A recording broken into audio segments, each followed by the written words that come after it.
Okay, you ready to get started? Your last class for this course. There's a lot more clapping in the one before this. And maybe for some of you, your last class for the semester. Some. Okay, so I'm Dr. Winger. I am here to give a lecture about IVF. So ART and IVF. ART is artificial reproductive technologies, and IVF is in vitro fertilization. Okay, so I would guess most of you have heard of this before. And I have it on pretty good authority today that there's only a few slides in my presentation where there'll be testable material, so I'll be sure to point that out when I get to those slides. And so for the rest of it, it's kind of more, it'll turn into more of a bit of a discussion. Hopefully it'll be a chance for you to learn something about IVF that you didn't already know. So I have had some experience in IVF. I was doing my master's degree in Canada, and so the very last part of my undergraduate degree and during my master's degree, I worked in an IVF clinic in Canada. So some of what I'm talking about I have experience with, and so hopefully we'll learn something. Okay, so this is taking it back to where it all started with the birth of Louise Brown. All right, so we can see here, born in 1978, so I was 7. You probably weren't born, but so this technique has been around for a long time, and so we have lots of IVF babies born since this time. So this is a picture of Louise here with her son Cameron, and the doctor. This is Robert Edwards, who pioneered this technology. This is Louise's mom here in the center. And so Dr. Roberts got the Nobel Prize for this technique in 2010. And we can see Louise here with her son Cameron. Cameron was born naturally without the help of IVF. Okay. All right, this is your big science slide, okay? This is what is going to be testable here.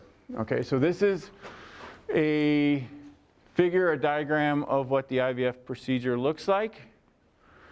Probably our easiest way to describe this is we'll go in order of these numbers. So if we start here, this is obviously the female reproductive tract. This is the ovary. And then so here's the uterus where we're going to implant the embryo back in. Okay, so our testable material. So number 1 right here says egg production is stimulated by hormone therapy. So thinking back to your lectures on hypothalamic pituitary gonadal axis, if you want to, a woman will normally produce 1 follicle per cycle, ovulate 1 oocyte. Sometimes we have twins. If you wanted to produce more follicles, which hormone do you think you would inject with?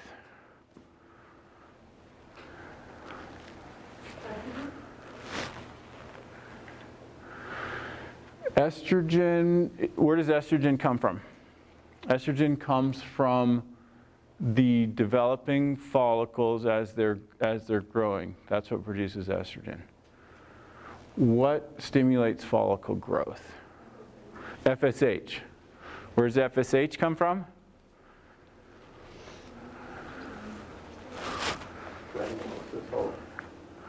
Oh no, the anterior. Anterior pituitary. Okay? So, your hypothalamic pituitary gonadal axis. Hypothalamus releases gonadotropin-releasing hormone, GnRH. That goes through the portal system, ends up at the anterior pituitary, binds to GnRH receptors. And so that should be all a reminder of how the hormone pathway works, right? Anterior pituitary produces both LH and FSH. FSH acts on the ovary and the follicles to stimulate their growth, okay? So if we're trying to produce more follicles in any given cycle, then the drug, the hormone that women are going to inject in order to do that in an IVF cycle will be LH, or will be FSH. What does LH do? Ovulation? Right. So middle of the cycle, right before ovulation, estrogen levels are increasing. We get an LH spike. That LH spike will cause ovulation, and the oocyte will be released. Okay? So we stimulate the production of follicles and oocytes using FSH. And then in this case, when we're doing in vitro fertilization, so normally we would produce about 1 follicle. Under a stimulated cycle, we hope to get about 8. So we don't wait until the LH surge. We go in and we collect those oocytes before they're fully mature, before they've had a chance to ovulate, so that we can get them and put them in our dish. The way that we do this is with guided ultrasound. So it's transvaginal guided ultrasound. So if this is my ultrasound and this is my picture, I would insert the ultrasound right here in the vagina, and then the ovary, we can see the ovary on the ultrasound screen, and we can see where the follicles are. So then how do we get the oocyte out of the follicle?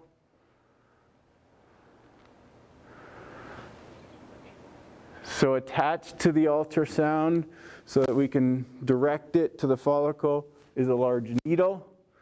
So it penetrates through the vagina and then gets to the ovary, and hopefully we puncture that follicle. It's full of fluid. We have suction on that needle, and that will pull the it'll pull the fluid out of that follicle, and hopefully we get the oocyte out of there as well. Okay?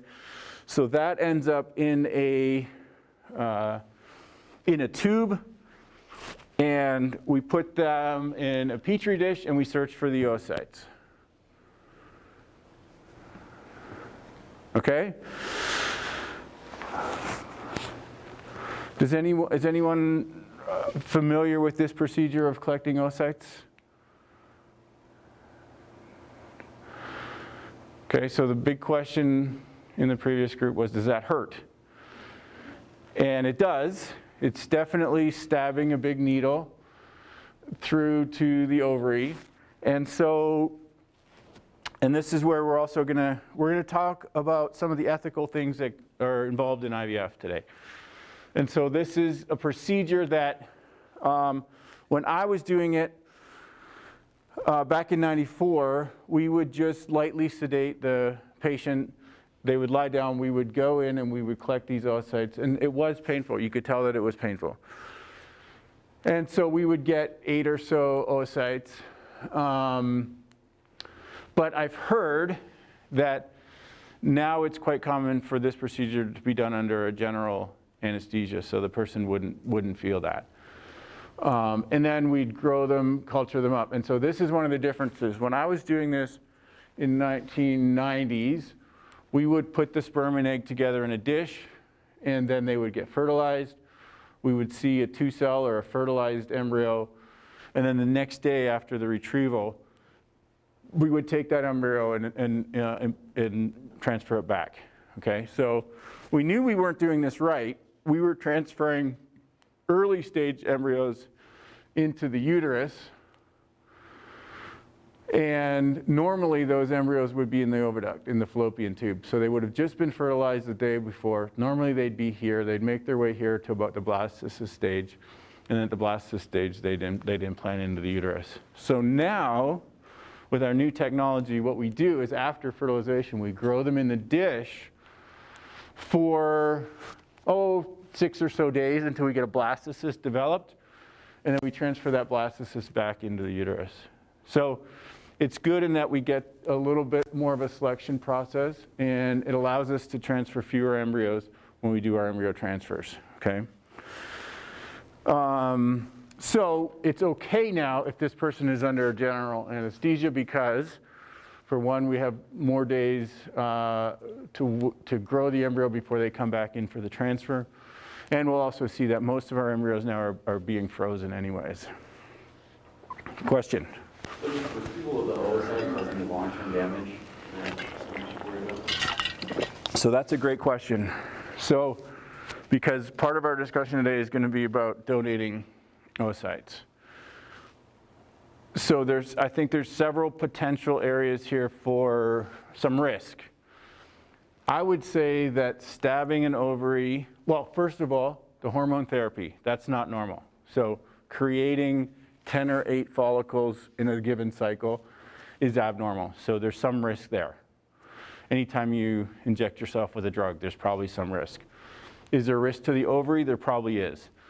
Then stabbing it with a big needle 8 times, maybe 4 or 5 on each side, also has some risk. So obviously and then going under general anesthesia is obviously also a risk. So that's where, and that's something to think about. We're going to come back to this when we talk about our oocyte donation. But one way people will get oocytes is that another person will go in and go through this procedure, and rather than fertilize them for their own use, they'll sell them to somebody else, and they can buy that oocyte and use it for their procedure. So, is that a good idea? Well, I guess at this point it's up to the individual who's deciding to sell their oocytes. We certainly have had pregnancies following this procedure naturally, so it can work. But again, is there a risk? Probably there's a risk.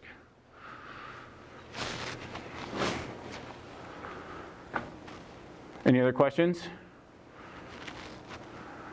Yeah. Is more than one egg fertilized in one dish? How do you choose which one to take? That's another good question. So in this picture, they're showing a bunch of eggs sitting in one dish with a bunch of sperm being put on top. In a normal situation, each oocyte will go in its own drop or own well, and fertilization will be individual for each one of those. So you're fertilizing multiple eggs at a time? At a time, yep.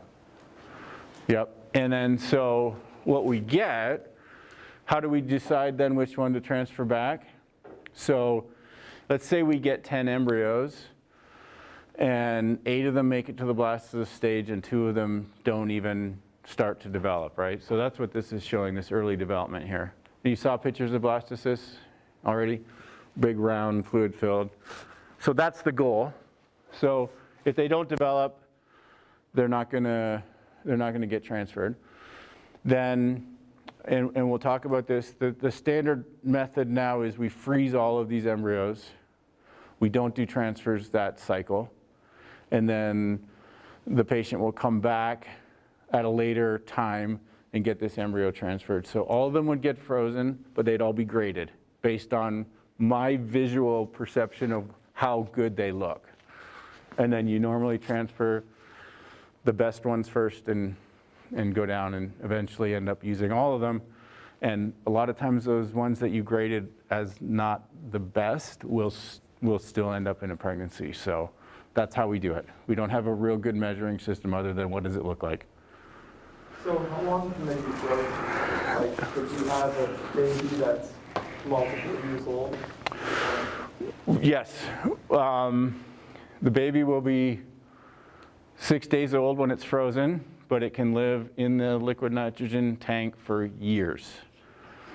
And so, I can't remember, I believe there was a human baby born, and it was the longest, it had been frozen for the longest time. I don't remember the exact amount of time, but it was like 40 years. And so it was a case where the person who froze it was young and they ended up donating it to someone else, and it was successful, and it gave them a pregnancy and a baby. So the answer to your question is, in cattle, we've been doing this for a long time, freezing embryos. And of course, no ethical, no consideration, right? We thaw them out and transfer them into cows. So we probably have cows frozen in liquid nitrogen tanks a lot longer than we have human embryos, but it's never, I don't think it's ever been fully tested how long we can let them sit in that liquid nitrogen. So I don't think we know the true answer to how long will it be viable frozen. But the suggestion is, that embryo could get transferred several generations later. I just looked it up online. The longest frozen embryo launched so far has been frozen for 24 years. 24. So we don't know the answer of how long can we keep them in a liquid nitrogen tank. So part of that is an ethical conversation because, and we'll see on the next slide here, you go through a procedure like this, and the goal is for you to have your own embryos. But if we get 8 good ones and we freeze them in liquid nitrogen, and the woman comes back in and gets pregnant with the first embryo, and then 2 years later comes back, and they've paid to store those embryos. 2 years later gets pregnant again. Now they have 2 kids, and that might be their ideal size for their family. So you've got 8 embryos frozen that there has to be a decision. So keeping them costs money. And then ethically, you can donate them to research sometimes, but that has to be decided before they're created. Or you've heard of snowflake babies, probably. That is these embryos that are sitting in liquid nitrogen. If the owners, the parents, are not planning to keep them and not planning to use them for themselves, they can donate them to other people, and they can be transferred. So I think your question of how long and what do we do with them is an ethical question that we're building up to something here that we're going to have to make some decisions. Chat question? Question about the infrastructure of freezing eggs. So are they just plopped in a big tank of liquid nitrogen? And does that tank then have a ton of embryos in it, or how are they stored? No, they're not just plopped in a tank. So there's a method it's called cryopreservation, and we store embryos, and we can now store oocytes the same way.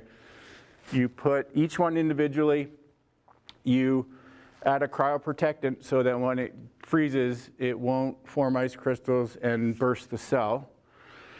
And the method of freezing is usually something we call vitrification, where you put it in a very small drop of fluid, and then you drop it into liquid nitrogen really quickly, so the freezing process happens really quickly.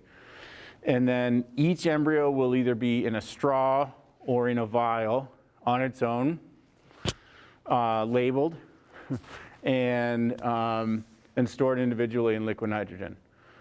So we have had recently some cases where the wrong embryo got transferred into a patient.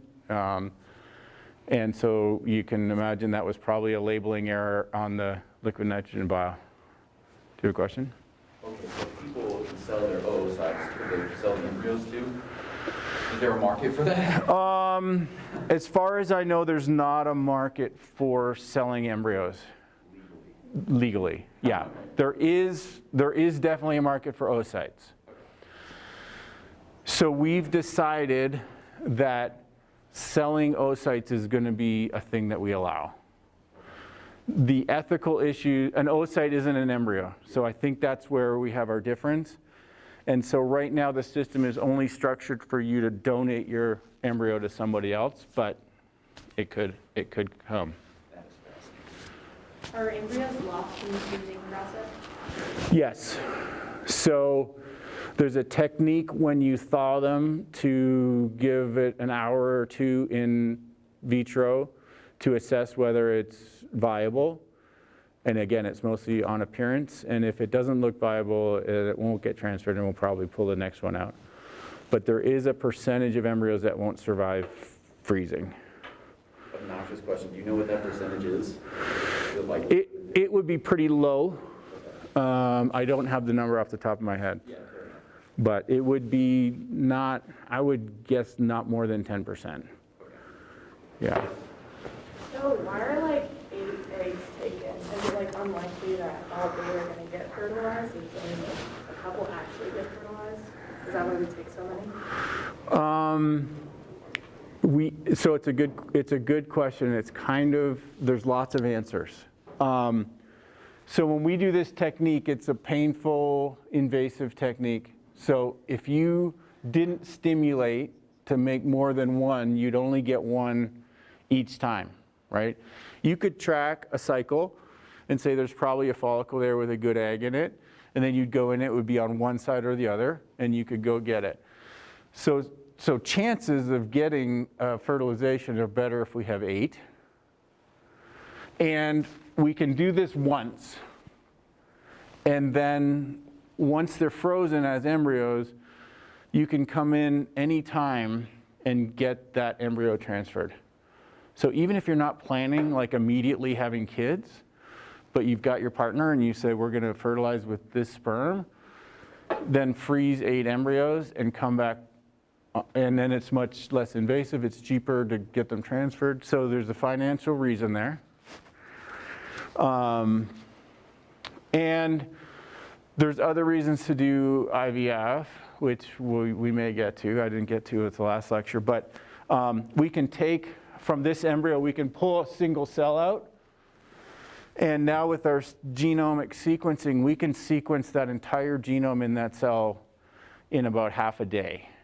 So if a family knows they have a genetic disorder in their genes, we can screen all 8 embryos and transfer the one that doesn't have the disease. So if you're going through the procedure for that type of a reason, then you want to have as many to start with as you can, because you're not going to transfer some of those. Or you will. There's a big ethical issue behind that. So you mentioned kind of cultivating that early stage embryo for a couple days before inserting it, or freezing it or whatever. So how long can you, or I guess how far in development can an early stage embryo get in the dish? Blastocyst stage. So at this stage right here, and this is a really poorly drawn blastocyst. Oh, maybe not. Man. Okay, never mind. So you see up in the uterus there, there's a, oh, right there, there's a blastocyst. So this is all called pre-implantation development, and so it hasn't attached to the uterus yet. 5 or 6 days, the zona pellucida falls off, that's a covering around the outside, and it attaches to the uterus and implants. So in the dish, we can get it to here, and sometimes they'll hatch out of the zona and be ready to implant, but without a uterus, it won't develop any further. So we take it all the way to this stage, or just slightly before that, and that's when we freeze it. So I'm sure there's a lot of ethical issues with this, but is there any other people who have tried or trying to figure out how to like mimic the nutrient, like how whatever the uterus is doing to the blastocyst or whatever? Yeah. Yeah. Yep. So there's whole groups that are doing artificial uterus experiments where they, so back to your testable, the hypothalamic pituitary gonadal axis, right? The hypothalamus produces signals, talks to the anterior pituitary, talks to the ovary, all cycles around. So you can take an ovary and put it in a chamber and provide the hormones at the right time so that that ovary will ovulate in that chamber. So we're doing the same kind of thing with a uterus, and a lot of that is for, so in that example, a woman who may have had ovarian cancer would take both ovaries out, right? We're not gonna mess with that. So if there's one cancer on one side and the other side is healthy, we'll freeze that or put that ovary into that system and allow it to ovulate over the next several months to collect those ovaries, because we want to get it out of the cancer. We want the cancer out of there as quick as we can, but we're not, so we can grow this outside the body. And then again, with embryo transfer, if there's any risk, so there's been work on artificial uterus with, I think, pigs and other things. So there's certainly a possibility. Right now we have a big process of surrogate motherhood that we use in the United States. Will they become pregnant after menopause with IVF? Yes. So the uterus seems to be capable. We can also use drugs, but well, if we get to it, because there's some slides that show like aging population, and they can get a donor oocyte and become pregnant. Are there any complications with IVF versus fertilization pregnant? What's the question? Just because a woman can get pregnant, does that mean that everything is going to run smoothly? Or are there complications from becoming pregnant? Yeah, so that's a good question. If an older woman gets pregnant with a younger oocyte, the success rates are really good. So failure of older women to get pregnant and maintain the pregnancy is probably genetic because of the age of the oocyte. And by buying a young oocyte, the uterus is quite prepared to handle the pregnancy. I don't know that we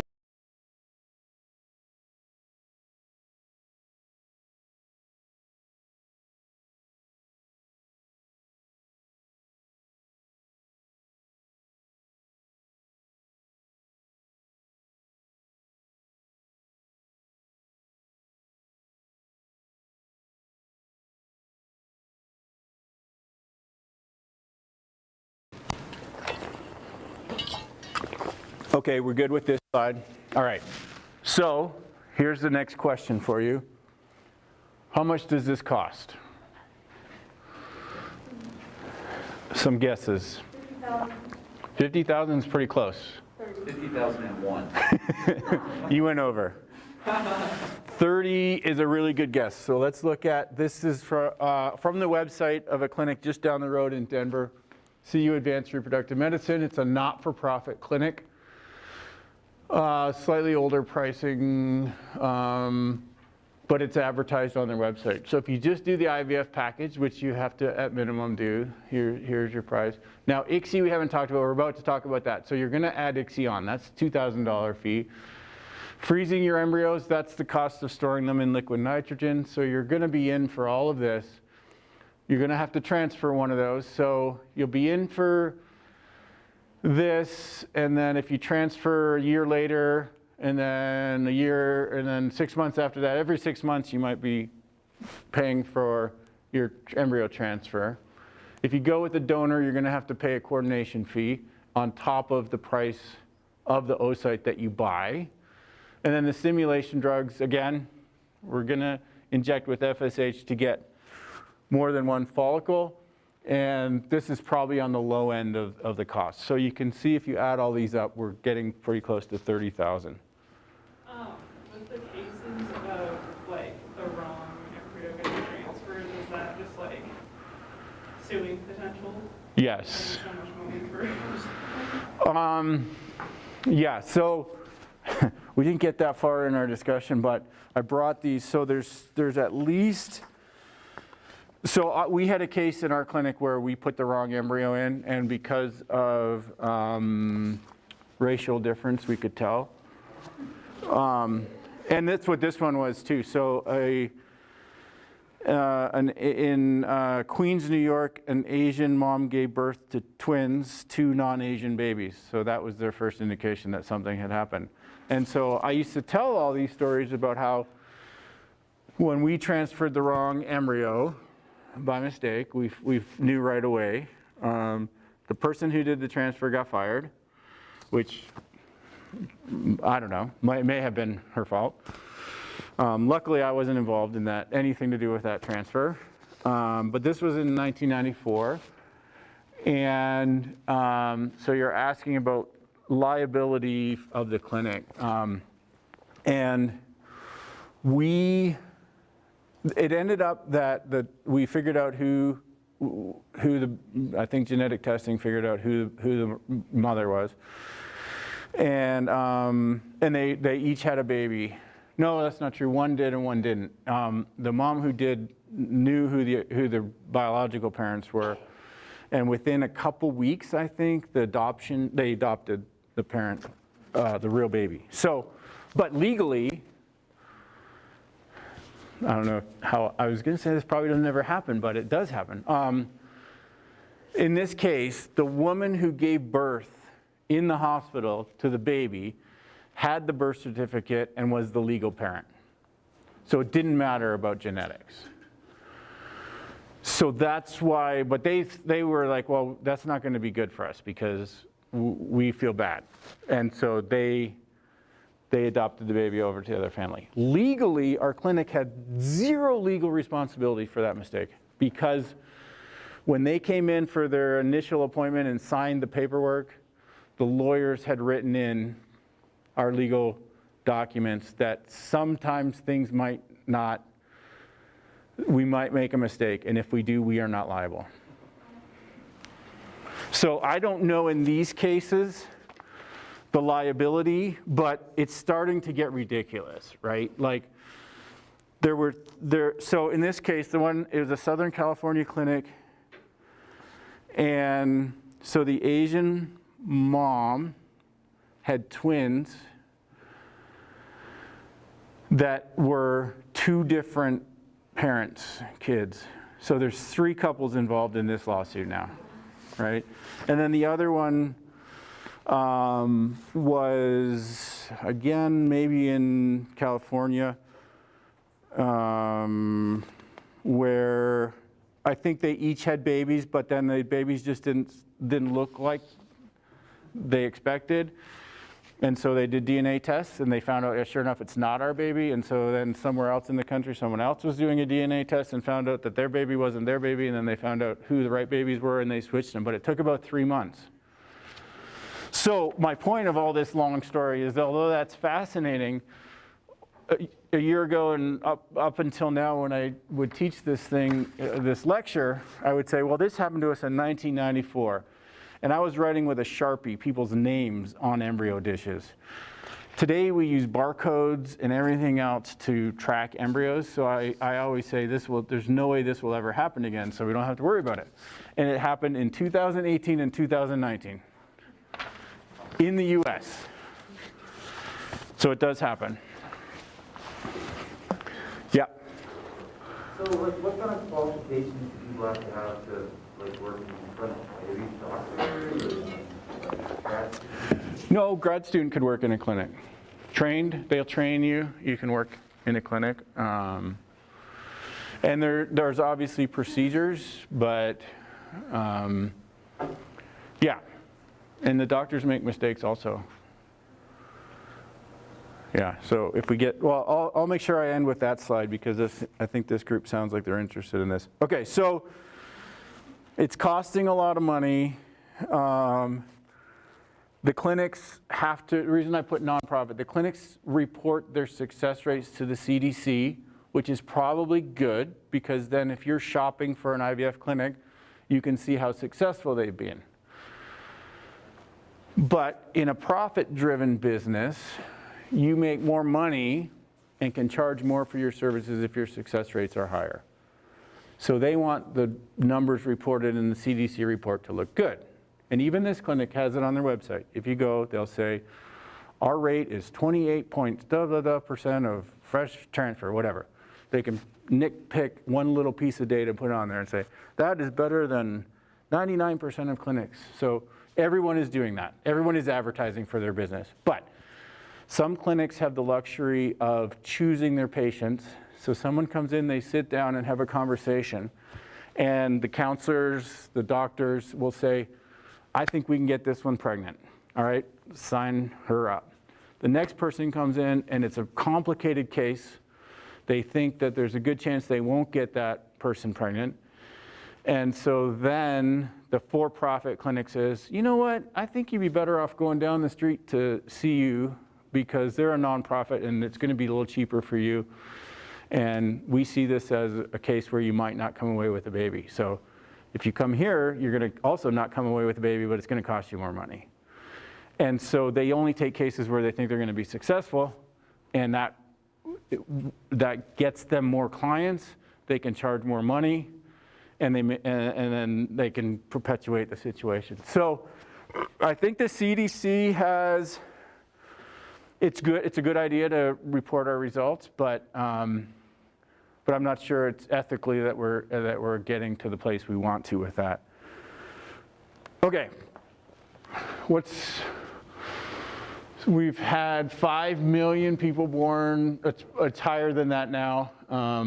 Okay, so here's my little pitch about IVF. So you probably are wondering this, or people have wondered this ever since this started in 1978. Is there any health risks to the babies born that are born through IVF? And if you read this paper, it's a very reputable journal, 2016. Yes, so the problems we tend to see are miscarriage, preterm birth, lower birth weight, skewed sex ratio, that's probably true. Higher disease risk later in life, okay? So this all comes out as risks to babies that were born through IVF. Now, in 1994, when I would teach this lecture, probably no one in the classroom was an IVF baby. Today, there's enough babies born, probably a good chance someone is. So what do I believe this? There's lots of IVF babies born that have no sign of having disease later in life, right? And then if I look at these and we look at how we've done IVF over the years, we were very bad at transferring embryos. We transferred 8 embryos to a woman in Houston who delivered 8 babies through IVF. So if you look at this and you think about a lot of the births we have in IVF are twins or triplets, and you were to describe those births, you'd say, yeah, twins and triplets have a higher case of miscarriage, usually preterm birth, almost always lower birth weight. So the same issues we see in IVF are what we see in naturally born twins and triplets. So is our genetics getting messed up through IVF? Maybe not. Maybe we just need to fix this problem of transferring too many embryos into patients during IVF. Okay, we'll come back to that. All right, what's the problem with pregnancy? This was a movie from a trailer for a movie advertisement. So is infertility a medical condition? What's your definition of a medical condition?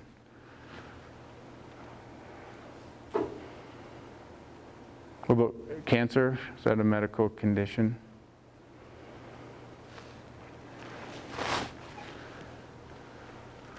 Okay, so the question is, has anyone ever died from infertility? No. Maybe been very sick. Our population is not crashing due to infertility. So it might not, we seem to be populating the planet okay. So I think this is where I think infertility can be a really emotional time for people dealing with it, and so maybe that argues it as a medical condition. But again, we've got this technology and we're using it, and we know babies are being born. So how many people in the United States have infertility problems? Well, probably 7, this is a little bit older slide, but 7.4 million had received infertility services at some time. And there's about 1.5 married women. Yeah, I apologize, this is terrible wording, but it's straight from the CDC. They are aged, so these are considered the reproductive years. And so if you're trying to get pregnant for 12 months and can't, then you're officially labeled as infertile. Okay, so this is our population that are going to fertility clinics. Is anyone in the room thinking that's their career? Going to work in a human IVF clinic, be an IVF doctor? Not at the moment. Okay, so where do you go to find these clinics? These are all reported in the CDC. We can see here's Denver, so there's 6 in Denver. We've got 2 in Fort Collins. There's 1 right here in Fort Collins. Number of ART clinics in the United States, so almost 500. Not all of them are reporting their data to the CDC. And this is a little, this is 2014 data. So in 2014, we started artificial technology cycles. We started 208,000. And you can see, the reason why I asked anyone's going into this, you can see in 2015, the number increased. It's increased in 2017. By 2019, we're up to 330,000 IVF cycles started in the US that reported to the CDC.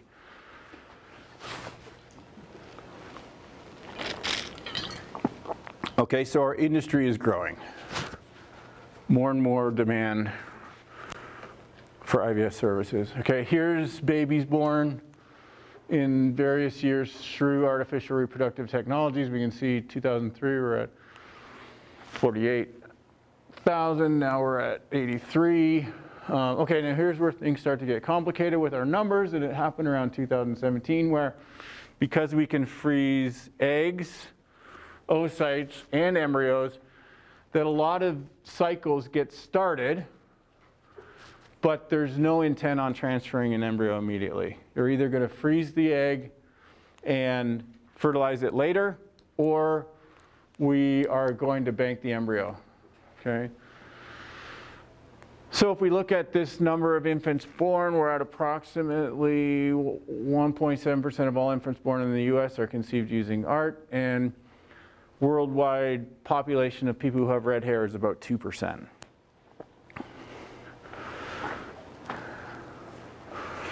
Okay, so this slide shows us the use of ART from 2005 to 2014. These are the total number of cycles. These are the total number of live births. And these are the number of babies born. So what this slide is showing us is that we always have more babies born than the number of live birth deliveries, okay? So if we only transferred 1 embryo every time and we got 1 embryo every time, this line would be right on top of each other.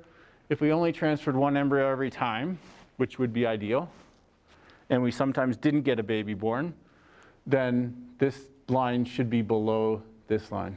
So this is one of my pet peeves, right? I look at the data and I say, I think the twins and triplets are bad for us, and I think we should only be transferring 1 embryo, but we can't get the industry to do that. They're always putting in 2 and 3 and more embryos, okay? So I think that's a problem that we need to fix.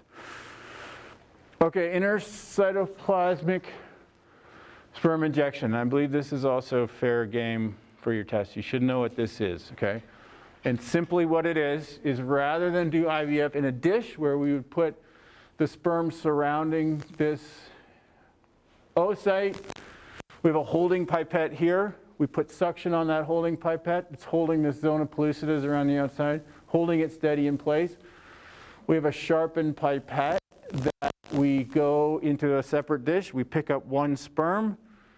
We inject that through the zona pellucida, through the oocyte membrane, and we deposit the sperm right into the oocyte, and so therefore it's fertilized. 100% fertilization. May not have successful embryo growth, but fertilization occurred because we stuck the needle into the cytoplasm and dropped it off there. Have you heard of this technique? Some have. What are your thoughts? Yep. So with this technique, the sperm is not activating any of its like mitochondrial, like it's not swimming, right? Right. So when you enter it into the cell, I remember a few lectures ago we talked about the internal inheritance of mitochondria. Yep. That there are different theories on why it's only maternal. And one of them was that the mitochondria denatures during that swimming process. So when it gets put into the cell, if it never swam, is this kind of this related to that at all? Or? Could be. So it would still be a small percentage of mitochondria, and it's also possible that once you drop that sperm in, I think you're talking about like normally during fertilization those mitochondria get degraded, and so they aren't contributing. So that might still happen. No question though, the fertilization process is different when you bypass the cumulus cells, the zona, and the membrane. All of those things are barriers for the sperm that they have to overcome to get in there. And so you're definitely bypassing all of that. Yeah.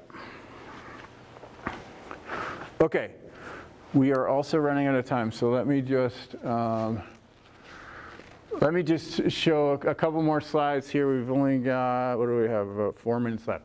Okay, so here is the use of ICSI over time, and this is overall use. So we're at 70% in 2005. It's increasing. So we're more and more using ICSI instead of IVF as our technique. If you look over here, 2014, we are at 75. Now we're above 80%. So when someone comes into their clinic, we automatically go to ICSI now. Okay, so that's an ethical question that we have to account for. The reason we do it is because that procedure is more successful. Okay, and so we're getting more pregnancies and we're making more money that way. Okay, how are we doing? Well, our numbers haven't really improved since a long time ago. These are numbers from 2012. We're still in the 20% range. So even though we're going to these more extreme techniques, we're not necessarily getting better at producing babies, okay? Now I've got a couple of slides here that we'll skip over, just some terminology. Now Louise Brown, so let me finish with this and then I got one other slide because I feel like we've had a good ethical discussion here. So Louise Brown was born in 1978. She said she didn't feel special, she's just normal. She's a postal worker. And since then there's been over 5 million test tube babies born. This is the newspaper article the day Louise Brown was born, okay? Big news all across the world, 1978. First test tube baby, super babe. The Browns knew that when they entered the trial that this was a new procedure that they were going to try to help them have a baby. What they didn't tell the Browns was that this procedure had never worked before. So when Louise Brown was born in 1978, she was the first test tube baby, and it was news to her parents. And so she became the most famous baby that day, and they had tried this 134 times before, and it had failed. They just didn't mention that to Louise's parents. Okay, so we're getting into informed consent issues here where, they probably should have told them. And so these are kind of some of the things that we get into. Ethical issues around, should we be selling oocytes? In Canada, you can't sell oocytes. Here you can sell oocytes, you can't sell kidneys. Number of embryos transferred, we should be down to 1. And then, we've got these stories of babies being switched. So we're out of time, but let me show you one slide here that I think, based on our discussion, these are number of embryos we transfer. Okay, this is a sperm donor slide that I just made. So what happened to sperm donors? Well, this thing called 23andMe came about, where we can do our genetics and find out who our parents are. And what we found out, these are all doctors, so you asked if doctors make mistakes. All of these doctors have used their own sperm in their clinic rather than using their patients' partners or their frozen samples that they asked for. So here, this doctor, they guessed he delivered 9,000 babies. We don't know how many are his own sperm. This one admitted to using, if the patient's sperm wasn't there in time, he just used his own. We think there's about 75 babies. 57 so far have come forward in Indiana. This one, there's probably hundreds. So they're using their own sperm And then there's still questions whether they did anything wrong, whether that was illegal, because we get people to sign paperwork, right? But in Canada, there was a similar situation recently, and he replaced the sperm, and each one of those babies is getting $50,000 from the Canadian government. So this is an industry that's not, we don't quite have it perfect yet. And these are all current cases right here of finding doctors who use their own sperm instead of the sperm that the patients wanted. Good luck on your final